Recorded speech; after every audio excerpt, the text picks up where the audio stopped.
BJP సంస్థాగత ఎన్నికల ప్రక్రియతో కాషాయ శ్రేణుల్లో పండగ వాతావరణం నెలకొంది. బూత్ అధ్యక్ష పదవి నుంచి జాతీయ అధ్యక్షుడి వరకు ఎన్నికలు జరుగుతున్నాయి.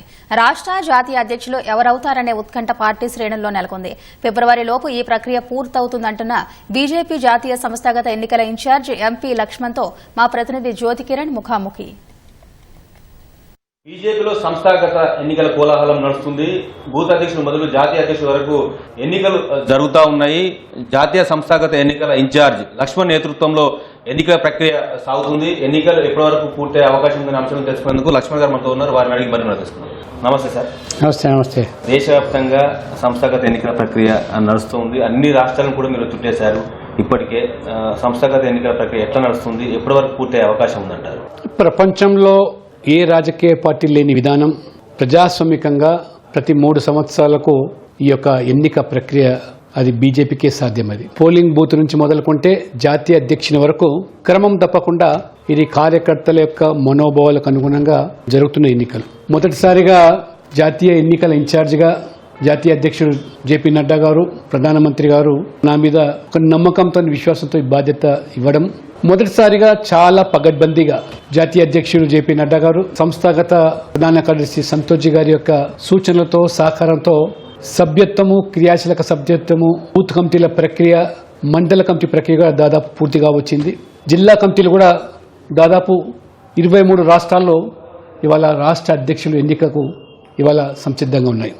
ఎన్నికల రాష్ట్రాలు మినాయిస్తే అన్ని రాష్ట్రాలు దాదాపు సంస్థాగత ప్రక్రియ జరుగుతుంది. ఒక పండుగ వాతావరణంలో అంటే ఇవాళ నరేంద్ర మోడీ ప్రభుత్వం చేపడుతున్న అభివృద్ధిని, పేదల సంక్షేమాలను కింది స్థాయి వరకు తీసుకెళ్లేటువంటి నాయకత్వం, వారు ప్రవేశపెట్టేటువంటి పేదల సంక్షేమ పథకాలు దళారీ వ్యవస్థ లేకుండా నేరుగా వారికి అందజేయడానికి, పథకాలు ప్రజలకు తీసుకెళ్లడానికి, ఈ అభివృద్ధిలో ప్రజలు భాగస్వామ్యం చేయడానికి దోహదపడే కమిటీలు, ఈ ఎన్నికల ప్రక్రియ చాలా సజావుగా అన్ని రాష్ట్రాల్లో కూడా ఉత్సాహపూరితంగా పండుగలా జరుగుతూ ఉంది.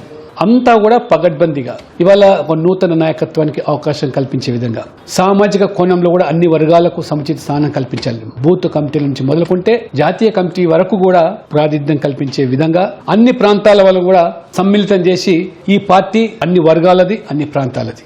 ఆ విధంగా ఫిబ్రవరి మాసం లోపల జాతీయ స్థాయి వరకు ఎన్నికల సంస్థాగత ప్రక్రియ పూర్తవుతుంది. దక్షిణాదిన పాగా వేయాలని భావిస్తున్న అధిష్టానం దక్షిణాదికి సంబంధించినటువంటి వ్యక్తిని జాతీయ అధ్యక్షుడు చేయాలని చెప్పి ఒక ప్రచారం నడుస్తుంది. తెలంగాణ నుంచి ఆ రేసులో ఎవరైనా ఉన్నారా?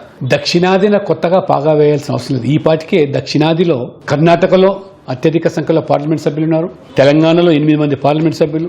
కానీ దక్షిణాదిలో పార్టీ కాంగ్రెస్ కంటే అన్ని రేట్ల కూడా అధికంగా ఉన్నాం. ప్రాంతీయ పార్టీలు అక్కడక్కడ ఉన్నాయి. కాబట్టి కమిటీ ఏదైతే ఇవాళ సంస్థాగతంగా తెలంగాణలో ఏర్పడుతుందో ప్రభుత్వ ఏర్పాటు పునాదులుగా ఈ యొక్క సంస్థాగత ఎన్నికల మారబోతుంది. నా కోసం రాజకీయాలని కాకుండా ఈ దేశం కోసం పనిచేసే యువతను కూడా మేము గుర్తిస్తున్నాం. తప్పకుండా వాళ్లకు రాజకీయంగా కూడా పెద్దపీట వేస్తాం. తెలంగాణ బీజేపీ రాష్ట్ర అధ్యక్షుడి ఎన్నిక ఎలక్షన్ ద్వారా ఉంటుందా, సెలక్షన్ ద్వారా ఉంటుందా? అన్ని రకాలుగా కూడా సంప్రదింపులు జరుగుతాయి, చర్చలు జరుపుతారు. అందరి అభిప్రాయాలు పరిగణలు తీసుకొని ఇవాళ అధ్యక్షుడు అయినంత మాత్రాన ఇది అధ్యక్షుడి మీదనే పార్టీ ఆధారపడదు. సమిష్టి నాయకత్వం అందరూ కలిసి ఈ రాష్ట్రంలో పార్టీని అధికారంలో తీసుకురావడమే లక్ష్యంగా మేము పనిచేయబోతున్నాం. ఆ దిశలో అందరికి కూడా స్పష్టత ఉన్నది.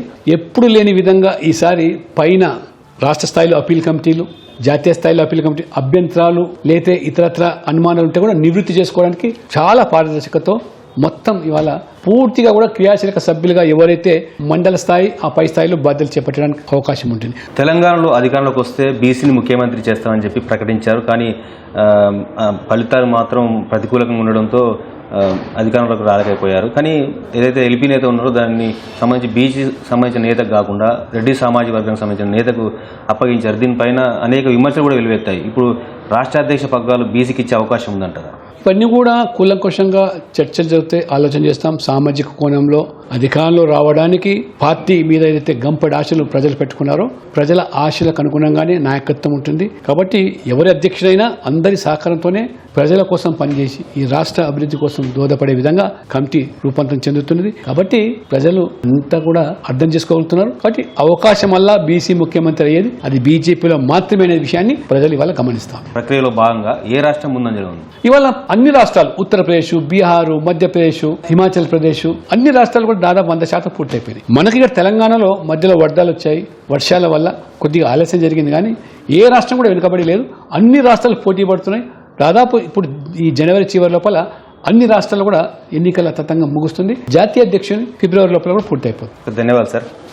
ఇది లక్ష్మణ్ గారు చెప్తుంది. సంస్థాగత ఎన్నికల ప్రక్రియ సజావుగా సాగుతుందని, జనవరి చివరి కల్లా అన్ని రాష్ట్రాలకు సంబంధించిన అధ్యక్షుల ప్రక్రియతో పాటు ఫిబ్రవరి 2వ వారం కల్లా జాతీయ అధ్యక్షుల నియామకం ఉంటుందని కూడా చెప్తా ఉన్నారు. కెమెరా పర్సన్ టి రమేష్తో జ్యోతి కిరణ్, ఈటీవీ న్యూస్, హైదరాబాద్.